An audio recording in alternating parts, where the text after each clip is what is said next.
as they come in. But I'm Brady Renfro. I am the president of Mid-Illinois Communications Association. And today we're going to have a webinar on following the yellow brick road. Sounds magical. Thank you for joining us. I am also the director of communications for the Office of the Illinois Senate President. Me busy. To start us off, go ahead and try, if you haven't already, put who you are in the chat, where you work. Go ahead and network with each other until we get more into the program. I want to thank our board members, Christy Ricardo Groves, Michelle Eccles, and Shelley Tulo. So they do a great job for us setting up all these programs. They do a lot behind the scenes that goes unnoticed sometimes, but definitely not unappreciated. So thank you so much for all of you wonderful ladies and all the work that you do. I can't say that enough. I do really appreciate you. If you're interested in knowing what future programs we're going to be having, be sure to follow us on social media. We are on Facebook as well as LinkedIn. And after we get started, I'll put those links in the chat for you. And of course, I want to thank our presenter today, Heather Roschke. Thanks so much for joining us today. Heather is a seasoned marketing leader from Vogel Venture, and that's a leading strategic marketing consultancy. She shares over 2 decades of experience ranging from Fortune 20 companies to nonprofits. And her passion lies in helping brands forge meaningful connections with their audience. And she brings this expertise to role as an adjunct professor at Metro State, where she teaches undergraduate marketing. A bird enthusiast and artist, you can explore her avian creations at buddhabirdie.com. I'll also put that in the chat in a bit. Heather's also passionate about helping others unlock the answer to the most important question, what sets your soul on fire? I love that. So Heather, you ready to get started? Yes, thank you so much for having me. Okay, I'm going to share my screen and we will take it away. You guys good to see it?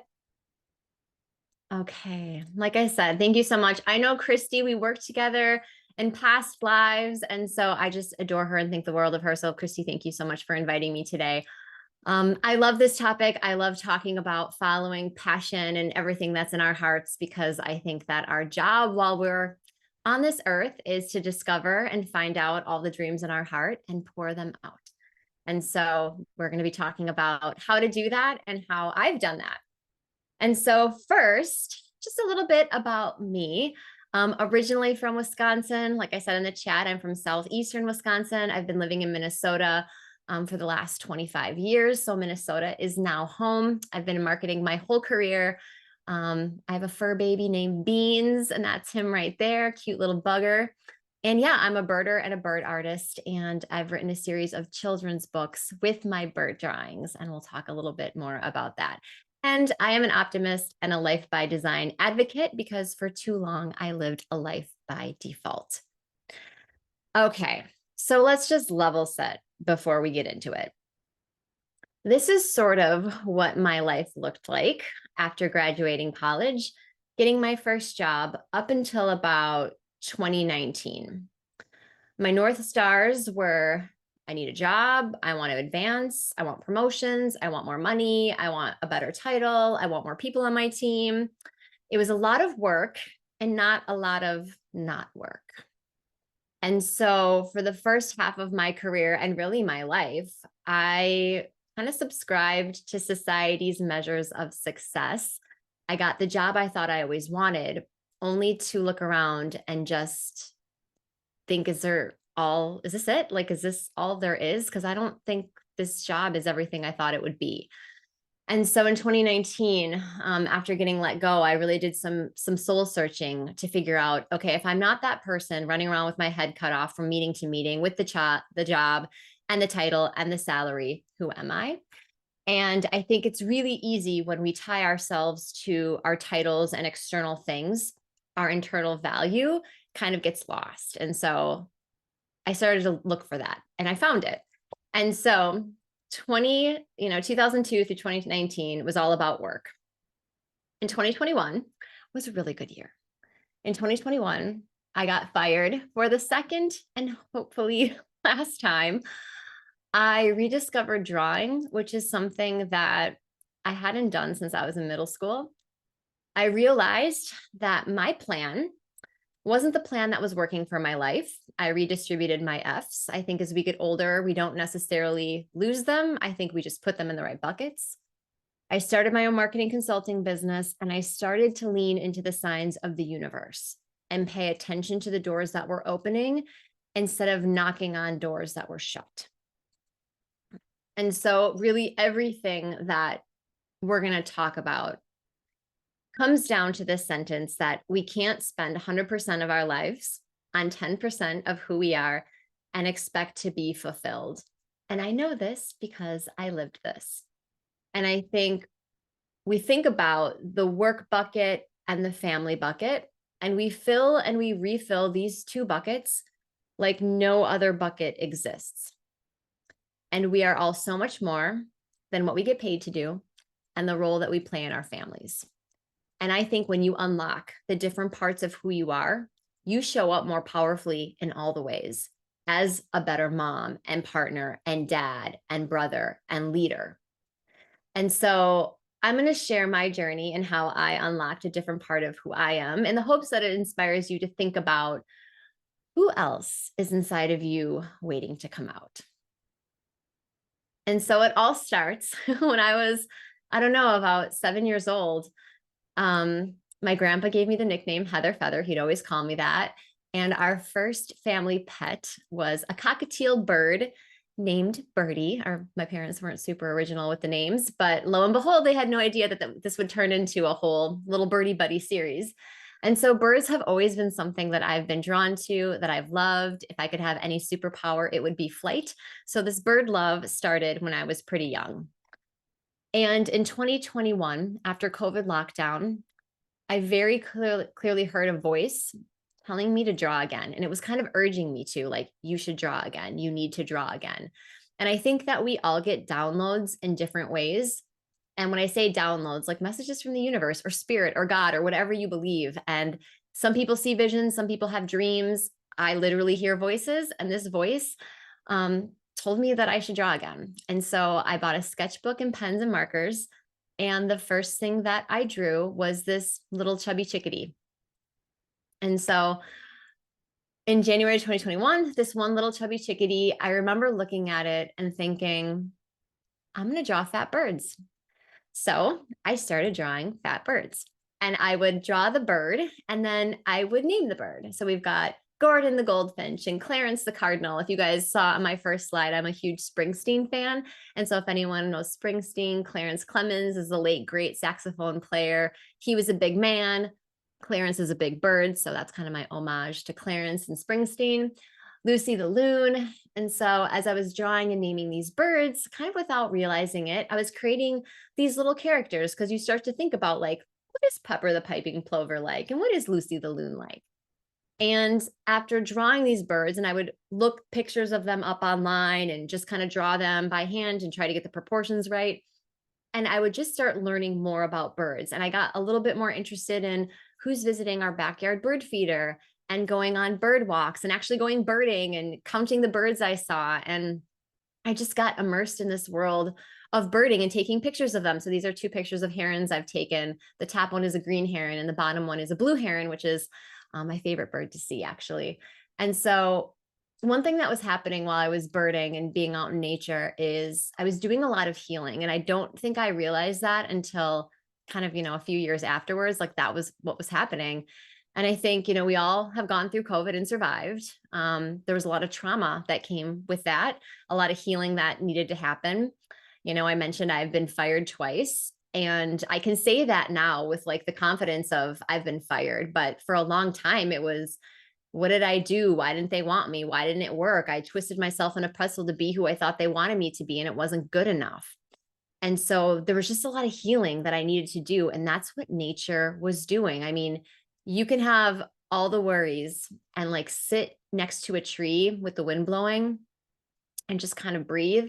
And I promise you, your worries won't feel so big. And so there's just something about nature that's healing.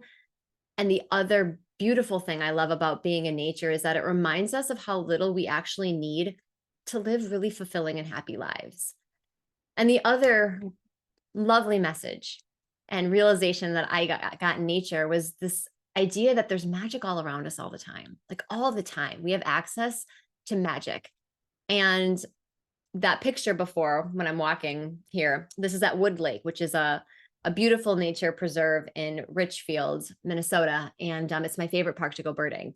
And I take laps around the lake, and I did a lap and was kind of disappointed because, I saw some of the usual suspects, but no really exciting birds were out that day. And then I did another lap and I saw this, a red-winged blackbird feeding its babies. And it's not like it all just appeared the second time around, but in the second lap, maybe I'd slowed down a little bit. Maybe I was just a little bit more in the moment. And so this idea of magic, like nature reveals magic all the time. And I think that's what life can be like too, when we're aligned and when we're tapped in, is that there is magic around us all the time. And so this is just a time-lapse drawing of how I do it. I always start with pen, and that's very intentional because if I drew in pencil, I would never draw anything. And so I have to use the mistakes, and I screw up all the time. Like I could look at this and find 17 mistakes. But like Bob Ross says, there's no mistakes, only happy accidents. And so I start in pen, I layer on marker. And even though that's a 30-second time lapse drawing, every bird takes between 2 and 4 hours. And so that's Griffin, the baby great horned owl. And so in this process, what I started to do was I followed what felt good, and I followed the joy. And the key to this was I did it not knowing where it would go, which is really hard as a type A perfectionist, right? Like I know there's some other of you in the room, and planning and goal setting, and you've got your checklist. And I was the kid that like read the last chapters of a book because I had to know how it ended. But there is something about the release of doing something for the pure joy of it without any attachment to the outcome. And that was such a key to this whole journey for me. Was I did this because my heart knew it had to, like I had to draw. So I just started drawing, and I had no idea when I drew that first little bird what it was going to be. And I didn't really care. It wasn't about that. And so following the joy just became a central theme of really how I show up every day now. And so I had these birds, and then somebody asked if I could put them on cards. And I said, I'm sure I could figure that out. And then somebody asked if I could put my birds on a mug, and I said, sure. So I started to do cards and mugs and prints for friends and family.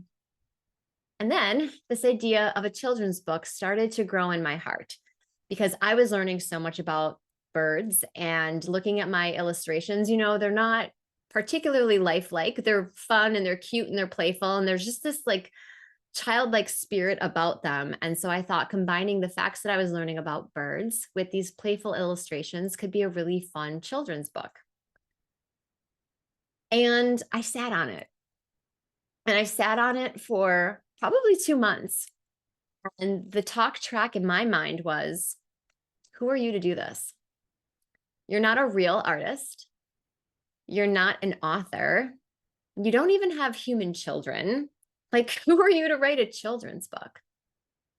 And I think that the biggest mountains that we have to climb are inside our heads. And so this idea of saying it out loud, like what you want to do, that dream in your heart, even if it's just a kernel of a dream, it is so important to say the words out loud, because when you say what you want out loud, you are giving it energy.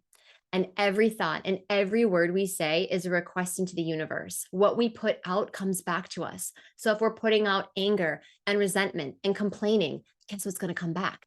When you put out hope and your dreams, that's what's going to come back. And so I went to a networking event, and instead of introducing myself and saying, hi, I'm Heather, I do marketing for small businesses, I said, hi, I'm Heather, I'm writing a children's book for the first time. And so if you know anyone that has also done this, I'd love to be connected. A woman came up to me afterwards and said, you have to meet my husband. His name is Paul, and he's a book designer. This is Paul. He is now my book designer. And so if I wouldn't have said that, if I wouldn't have put those words out there, even though I hadn't even started writing the book yet, this never would have happened. But that magic, I put it out there so that it could come back in the form of this woman introducing me to her husband, who is now my book designer. And we're working on book number 3 together. So there is so much power in saying your truth out loud. And there's so much power that our thoughts have, which is why when we wake up and we are crabby You have got to find a way to say, thank you that, I think the thought, that's what I do. I'm like, thank you for joining the party. You can leave now, because those thoughts can become cancer that just invades your thought and your brain for the rest of the day. So making sure that your thoughts are clean and they are coming from a place of love and positivity and hope. I just think there is so much magic that we have and that our brains produce. And we do ourselves a disservice when we don't say our dreams out loud and when we're coming from a place of negativity. So say it out loud. And the best part about joy is that joy creates more joy. And this is my favorite picture in the whole wide world. This is the exact moment that this little girl learned that robins can eat up to 14 worms in a day. And you can just see her little mind is blown. And that is the exact right reaction. And I can't even tell you how much joy doing readings, interacting with kids, doing author visits is bringing to my heart and soul. And so this act of drawing that brought me so much joy has now created exponential joy in so many different ways. And that's part of the magic of what happens when you follow the joy. And so much learning. Like, I didn't know how to do any of this. I actually didn't even know what it meant to publish a book. I'm like, what is that even? I had to do a Google. What does that exactly mean? I'm not even sure how to do that. I didn't know how to take credit card payments when I'm at events. I didn't know that the printing process goes through like 14 phases to bring a book to life. And so the beauty when you follow things that are interesting to you and that you're curious about is you learn so much. And I believe that knowledge and learning is soul food. And so half the fun was just learning this whole new thing that now I know how to do and can help other people with. And another big lesson through this whole process has been, you can never underestimate the ability to positively change your life at any time. I think that the magic of life and the scaries in life are actually, two different sides of the same coin.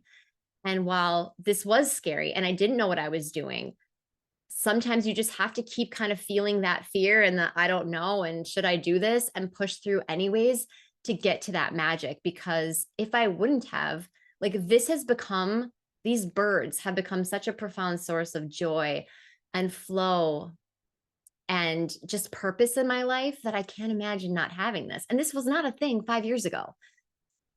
And the other thing you can't underestimate is the ability to positively change someone else's life at any time. This started out as something that I needed to get out for me. Like, I needed to draw, I listened to my heart.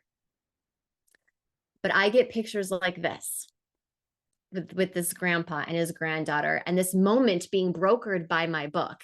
And people come up to me with my booth and my birds at different events, and they'll just say, I just had to come up because these birds make me smile. And I know it sounds crazy, but I do believe that part of why I'm here on this earth is to spread joy one bird at a time. Okay, so I want to share that I've got 4 keys to unlocking fulfillment that really, when I think about what happened with me in this bird journey, I kind of distilled it down into 4 different phases. And the first is, you got to pause. We have to stop. And I'm a little embarrassed that it took a global pandemic in order for me to do this. So I hope that it doesn't take this for you. We have to stop and gain clarity around our North Stars. What are your values? What brings you joy? What gives you energy? And we're so damn busy. Our calendars are stacked, meeting after meeting. Like, I remember when I was in corporate, I would literally, there are days that I would have to like watch my water intake because I knew I couldn't go to the bathroom for like 6 hours, which sounds legit crazy, but it's how I was living. We're so, so busy. And I've got a new definition of busyness for you. And busyness is the attempt to create safety and control when there is none. So I get why we want to be busy, because we want to have this vision and this, we want to have safety and control, but there is none. And so we create busyness. And part of the pause is so you can hear yourself.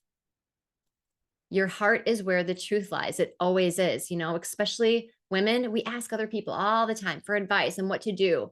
We always have the answer and we always know the truth, but we bury her and we bury him We get older and all of a sudden we're so serious, and that voice gets quieter when you don't listen to it.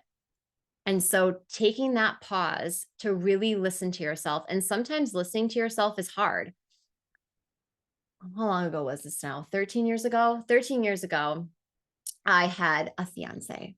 I had a dress. We were 4 months away from a wedding.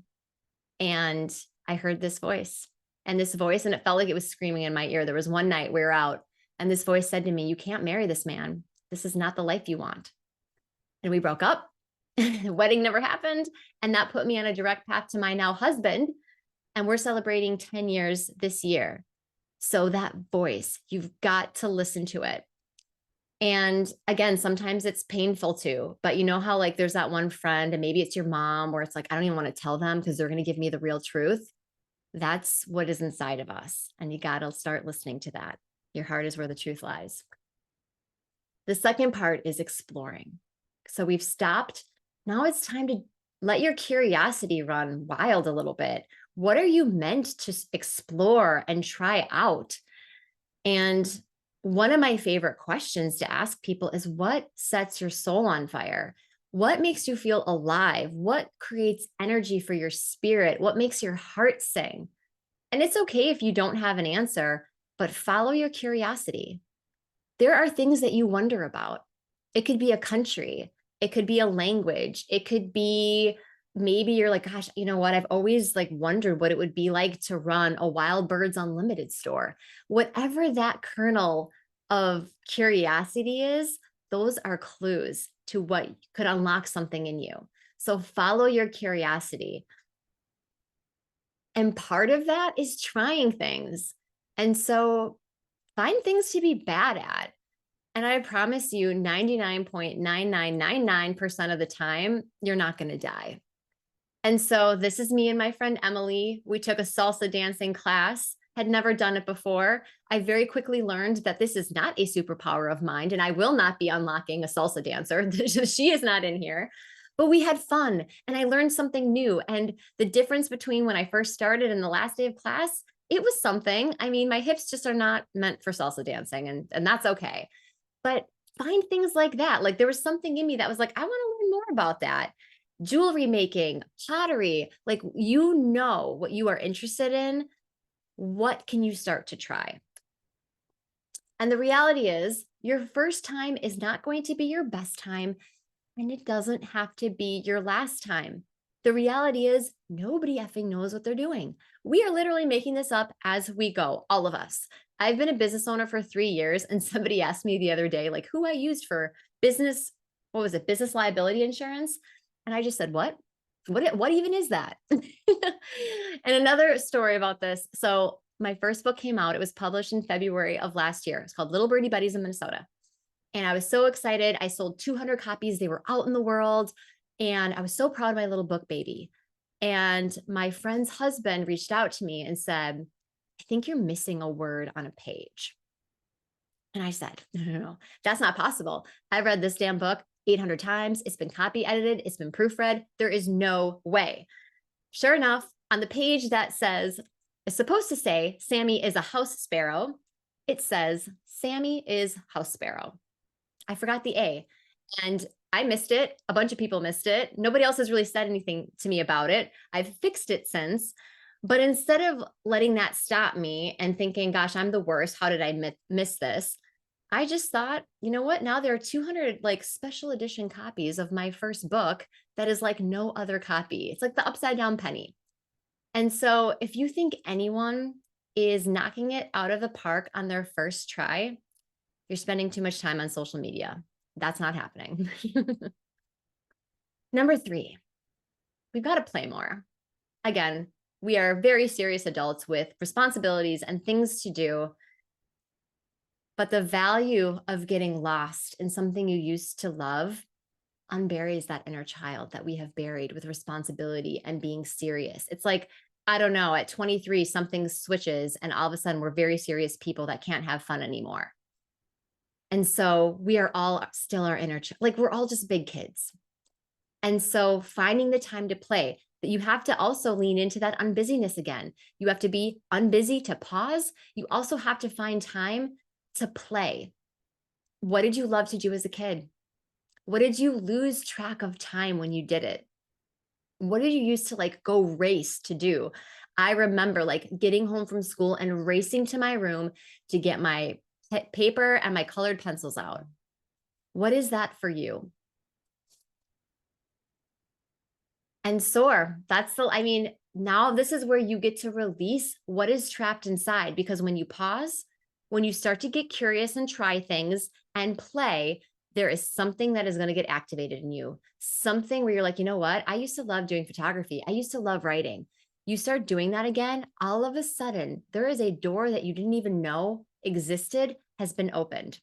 And this is where you release what is trapped inside you, which means you've got to do more of what lights you up from the inside out.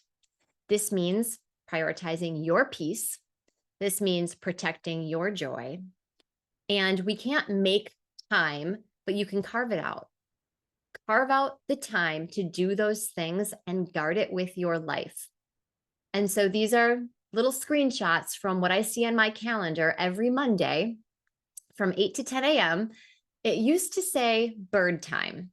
And it used to say bird time, and I was going to use that time to go birding or draw a bird. And guess what I would do? Someone would want to meet with me at 9 o'clock on a Monday, and I would schedule over it. I did this constantly until I finally put these words down. And I promise you, this helps tremendously, because I see this and I do not want to violate myself, and my needs do matter. So it says bird time. My needs matter. Do not violate. And since doing that, I made a commitment to myself. I no longer overschedule. I will not take meetings. Things happen after 10 o'clock because this is my time. And if I don't prioritize it, and I've done this where I've scheduled some things over, or I decided not to go birding and I'm feeling like a little itchy and scratchy and a little restless. And it's like, well, that's because you know this is something that's important to you for peace and joy and freedom, and you're ignoring it. You're violating that. And this is such an essential component to be able to soar and to light yourself up. Is once you find those kernels, you got to pursue them and carve out time to do them. And so through this whole process, there's a few truths that have emerged that I just think are so glaringly true. And I just look at life differently now. The first is the plan for your life is greater than you can imagine. And the actual planning only gets you so far. And again, as a type A achiever who likes to plan and knock goals and smash what I'm going to do, this is hard, but it's kind of interesting. When you finally relinquish control, there's something very beautiful about, I'm not in control anymore. So all I can do is sort of accept what is, take the opportunities as they come, and ride this beautiful wave of life. And that is very different than how I've operated in the past. And I think about, if I would have married that man, if I wouldn't have listened to the voice in my heart telling me to draw again, where would I be? And the plan was to marry him. So the idea that the plan for my life is bigger and better than I imagined, that's 100% true. And I think for so long, I've been like a cab with its light off, and I'm going to the airport and I'm not picking up any passengers and I don't have time. And now I feel more like a cab with its light on. I'm going to the airport, maybe, but maybe we'll take a left, and maybe we're going to pick some people off, and maybe we're going to abandon the route altogether. I don't know. It's not my plan. And so this idea of kind of releasing things, and sometimes your plan isn't the plan that works. It sure wasn't for me. I never thought I'd be a business owner, and all of a sudden now I have 2 businesses. So the joke is on me. The second truth is that dreams do not have expiration dates. It's never too late. You are never too old. I was 41 when I started drawing again, and I am not a trained artist. I didn't go to school for this. It is never too late to do the thing that is in your heart. And your dream isn't too big. It's not too small. It is the perfect size for the unique expression of your soul. And like I said in the beginning, our job is to figure out what dreams are in our hearts and then pour them out. Because the reality is, our dreams actually aren't for us. They're to serve other people. I thought my birds were for me, and little did I know they're not for me. They're for everyone else. The third truth is that you can't do your life wrong. And I have thought I have screwed it up 1,000 different times. If I was more this, or if I was a little less that, and that's not correct. Everything I've done has gotten me to where I am today. Everything you've done has gotten you exactly where you are, which is exactly where you're meant to be. And all of our yellow brick roads are unique and different and special. And that is the point. So we have to stop looking at someone else's yellow brick road and wanting that, because that's not ours.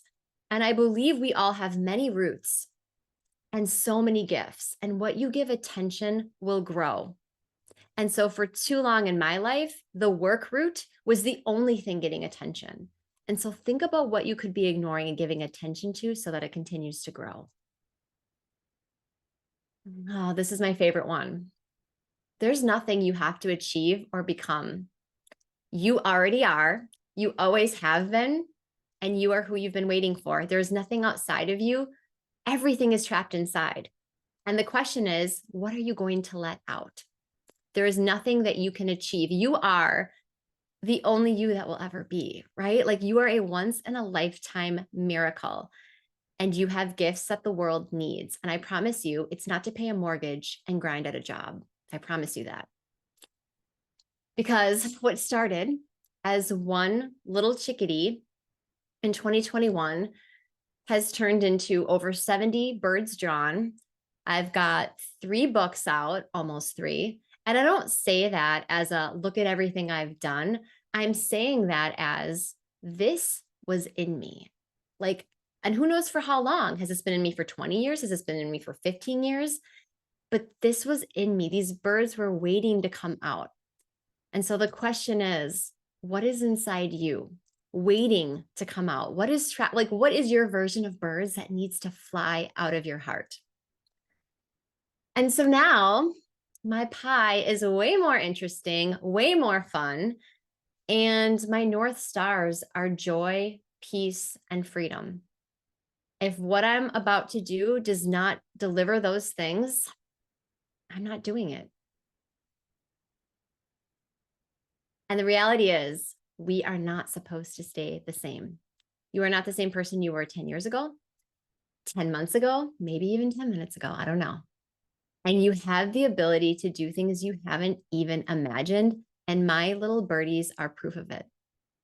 So if we are never done and there is no finish line, now is the perfect time to start pursuing what sets your soul on fire. And that's what I have for you. So I would love if anyone has any questions, I can stop sharing. Yeah, I just hope that something in this triggered something or got you thinking differently about what is that thing that I've been putting off or that thing that I've been wanting to. And sometimes it just starts with a Google and that leads to an article that leads to you booking a trip, and then your life changes.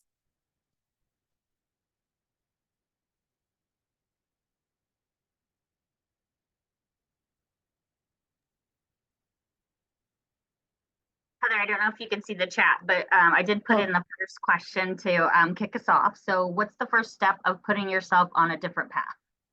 I really think it starts with, you got to get really clear about what you want. I think for so much of what we've done, and especially if that's a woman that asked that, like, we like to be the good girl that doesn't rock the boat and pleases everyone. And so I sometimes wonder if, is the life you're leading the life you really want? And it could be, and I'm not telling you all to quit your jobs, but maybe that's what you want to do. The question is the life you're living the one that's aligned to your heart? And you know that. You know if you're restless, you know if something doesn't seem right. And then it's up to you to start thinking about, okay, well, it starts kind of with your values. And if you don't know your values, a great exercise to do is just do a Google on list of values and just look through and which ones kind of call to your heart when you start to, okay, bravery, courage, maybe it's excellence, maybe it's family, and pick 3 or 4. And then you start to cultivate, okay, this is what's really important to me. And are you making enough space and time for those things? So it really kind of starts with your inner work and getting clear on, we know what society defines as successful. What do you define as successful? And it could be being at the school bus every day at 3:45 to pick up your kids and having a great evening together. Awesome. If that's your definition of success, how do you then start doing that? So it really starts with kind of doing the inner work first. And the other thing I would say to that, because it's kind of true for me, you have to put it out into the universe by telling people. Because when you have an idea or a dream, like I sat on my book for 2 months, the second I said it is when the energy, the universe kind of brought it back. So that's the other thing, is really thinking about telling people and having that. Because once you tell people, it's real. You can lie to yourself all day, every day. But the second you start telling people, they're going to ask you, like, how is that book going? Or you wanted to go to a 4-day work week. How is that going? And they'll help hold you accountable. Now, Anne asks, how do you find time for all the pieces of the pie when work time-wise takes up a high percentage of the week? This is not so true for me now since I just retired, she says. Yeah, I think looking at, does work have to be that much? I think we let things pile up and all of a sudden you're doing 2 jobs when you were hired to do 1. So the first is getting clear on, is this am I working 40 hours? Am I working 50 hours? Do I have to be working 50 hours? Can I have a conversation about a project that maybe somebody else can take on? But the first is looking at, how much of this are you doing to yourself and how much is being expected? And only you can draw the line. And I see someone saying, not everyone has a flexible job or schedule. That's very true. And to that, I would say, well, then where can you be flexible? Can you get up an hour earlier in the morning? Can you do something late at night? Where can you carve that time out? And the other thing it kind of comes down to is, I realize everyone needs to make money and do things. I've got a friend who she has this amazingly beautiful house that I don't even know how much it costs. And she hates her job. And she complains about her job to me all the time. And I say, you could sell your house. You don't have to live the lifestyle that you're living. So, and I'm not, again, saying uproot everything, but those are things that you don't have to live exactly how you are. So if you sell your car, you live in a smaller house. Now do you make different choices? And a great exercise to do that I hadn't done when I got let go in 2019 was, me and my husband sat down as a team and said, okay, how much do we need to make to live the life we want to live? That's a great exercise to do. And maybe you realize you're chasing more for more's sake when actually this is enough. That question of what is enough is really powerful, and one that I don't think enough people ask.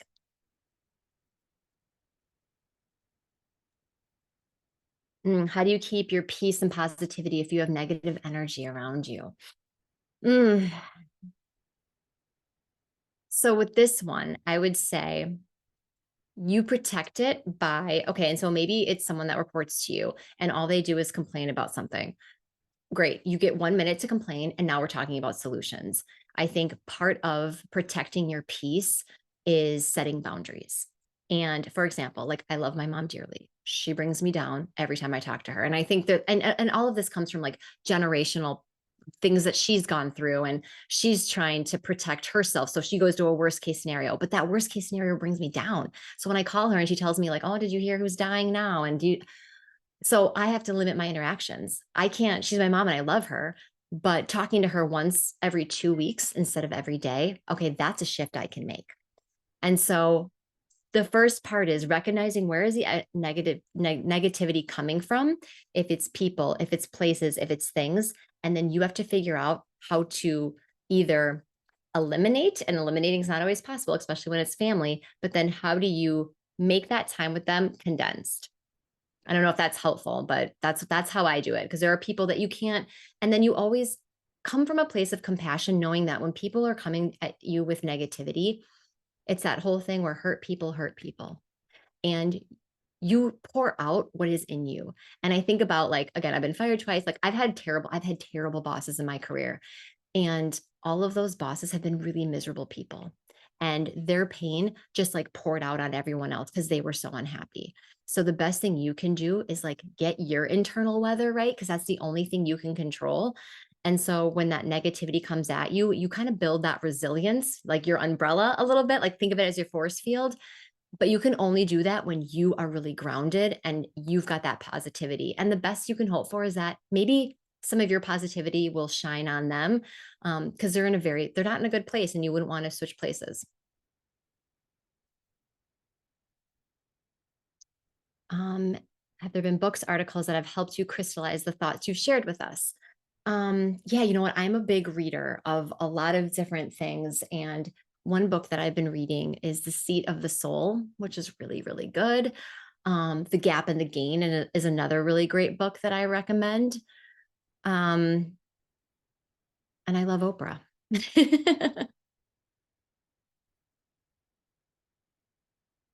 Okay, what is your perspective on following your passions in your free time versus following your passions as your career? Yeah, I think because for a long time, I mean, at the end of the day, I love marketing. I'm passionate about it, but it's not what sets my soul on fire. These birds do. But right now, I'm not in a place where like it can be everything. So I do as much of it as I can while also making sure I'm hitting that minimum amount. I'm not interested in like maximizing my income. And people would say, but you're at your peak earning years. Yeah, I'm also at my peak living years. And so I'm making enough while also as much time as I can doing my bird thing, knowing that maybe in the future I can flip that script. And some people never monetize their passion, and that's totally fine. I think because I'm creating products, it's easier to do with my birds. But I think creating space and time for your passion. And sometimes when you just start doing that and you start involving yourself in other groups, like when I started this whole bird journey, I mean, use social media for good. Like I looked up birding groups in Minnesota, and now I've got friends that we all talk about. We do something every month called Birds and Beer, where we talk about what bird we last saw. And nobody, I don't think they even know what I do for money. And so sometimes putting yourself in situations where nobody actually cares about your title and what you do to make money. It's more about what bird do you want to see, or what bird did you last see? And sometimes being in those rooms and spaces will lead to other doors. Like, again, I never knew I was going to write this book, but it started with, okay, I'm listening to my heart. Now I'm starting to draw. Now I'm learning. So you don't know, you never know where the paths are going to lead. Do we have any other questions for Heather? Okay, if we don't have any more questions, I just want to let you know that I feel inspired by our conversation today. So thank you so much. I love your passion for your craft, and look forward to following your bird journey in the future. Thank you. Yeah, we also have a poll that we want everybody to take, just to see, what they thought of the program. I think this will help guide us in offering people in the future programs that most interest you. And thanks to all of you for joining us today. Don't forget to follow us on Facebook and LinkedIn. So I put those in the chat earlier. Also want to let you know that next month we'll be back for another program. I think we've got lined up with Ray Schroeder. He's a senior fellow at UPCEA, the Online and Professional Education Association, and Catherine Kirpin, project manager at University Marketing and Communication at Loyola University. And they're going to speak to us on utilizing AI for communication. So that should be really interesting. I know I'm looking forward to it. Be sure that you have all the details. Make sure you sign up for our e-newsletter, and you can sign up by going to www.midilcommunications.org and click on the subscribe button, and that's under the tab that says get the latest updates. Also want to just let you know that we are still running our member special, and it is a limited time. So right now you can join for $40 if you're a professional communicator, or if you're a student, that'll just be $20 for students. So go to our website and click join, or you can also reach out to any of us on the board. We'd be happy to help you.